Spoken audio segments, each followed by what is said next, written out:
My brothers and my sisters, this past Sunday, we began the movement from ordinary time into the season of Lent. And as you know, this Wednesday is Ash Wednesday, and I encourage you to go to the website or to take a bulletin or contact the office for our Mass schedule that day. I was out to dinner with a friend of mine and his fiancée, and we were talking about the church's position on immigration. And it's a significant issue, an important issue, a timely issue, and something to be discussed and pondered. But I then pulled the conversation back for a moment, and I said, how is our position on immigration grounded in Jesus and Jesus' ministry? And there was a pause, a lengthy pause. And so, my brothers and my sisters, I turned to St. Paul in his letter to the community at Corinth, his first letter. And what we heard this past Sunday is that what Paul preached was that Jesus died for our sins, was buried, rose again, appeared to the apostles, appeared to James, and eventually showed himself to Paul.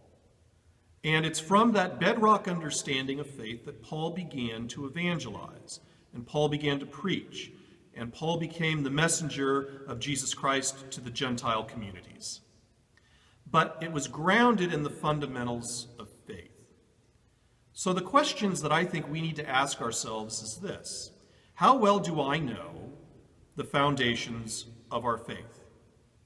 The special questions are significant and important and vital and critical and timely, like immigration, but our position as a church, that position on immigration flows out of the soil of our belief.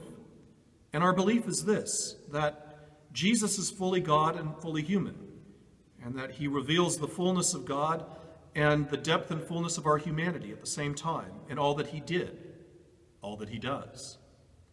And that he walked towards Jerusalem, and that he eventually died for us, and was buried, and rose from the dead, and walked the earth in risen form, and then ascended into heaven.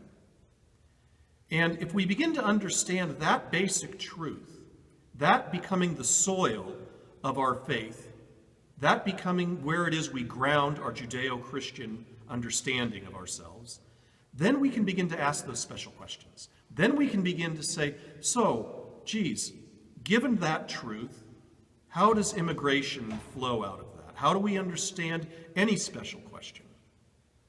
How do we understand how our positions on anything are grounded in, say, that 40-day journey through the desert towards Jerusalem? My sisters and my brothers, what Paul asked Corinth to do was ground themselves in the foundations of our faith. We need to do the same. And as Lent approaches, let us commit ourselves to understanding the foundations of our faith, living Jesus Christ, and then asking special questions. Have a good week.